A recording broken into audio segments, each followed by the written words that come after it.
Hello students and aspirants, कैसे हैं आप लोग। और welcome to Equator Academy Dehradun. और जैसे कि आप ये थंब इमेज से समझ गए होंगे, इस वीडियो का जो मेन थीम है वो है यूके पीसीएस में आने वाली जो नोटिफिकेशंस और जो वैकेंसीज हैं और जो आपका वुमेन रिजर्वेशन या महिला आरक्षण का जो मामला है वो कहाँ तक पहुँचा है।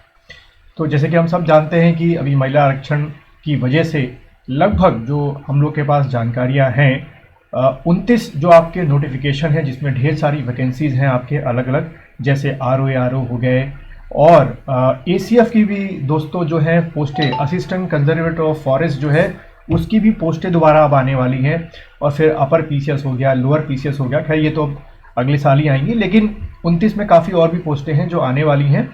वो जिस वजह से रुकी हुई हैं अब वो शायद मुझे लगता है कि जल्द ही जो है वो सॉर्ट आउट होने वाला है। अब अगर आज की इस न्यूज़ को हम देखें डिटेल में,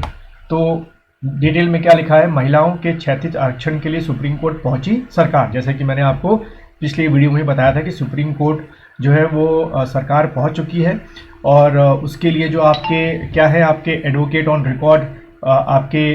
वंशज जो शुक्ला है, उन्होंने इस बात की पुष्टि कर दी है कि भाई मैंने सुप्रीम कोर्ट में क्या कर दी है, जो आपकी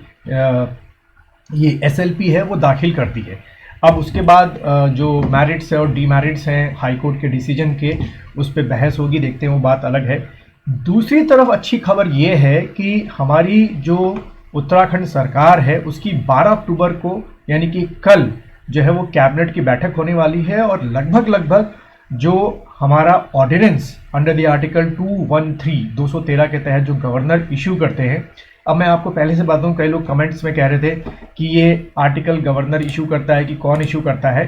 तो जो गवर्नर इशू करते हैं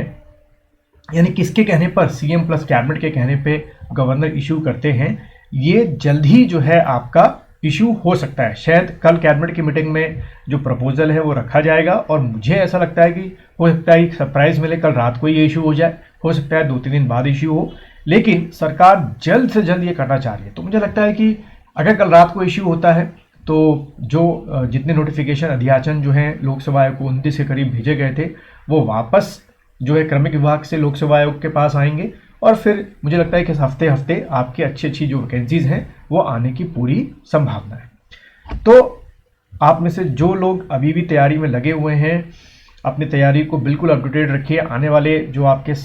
महीने हैं ये बहुत इंपॉर्टेंट महीने होने वाले हैं, क्योंकि 2024 में आपको पता है कि इलेक्शन है लोकसभा का, उसकी वजह से भी बहुत प्रेशर है सरकार के ऊपर कि वैकेंसीज को टाइम पर निकाले, टाइम पे उसके एग्ज़ाम करवाए और टाइम पे अपॉइंटमेंट भी दे। तो इसलिए अपनी तैयारी में कोई भी कमी मत छोड़िएगा।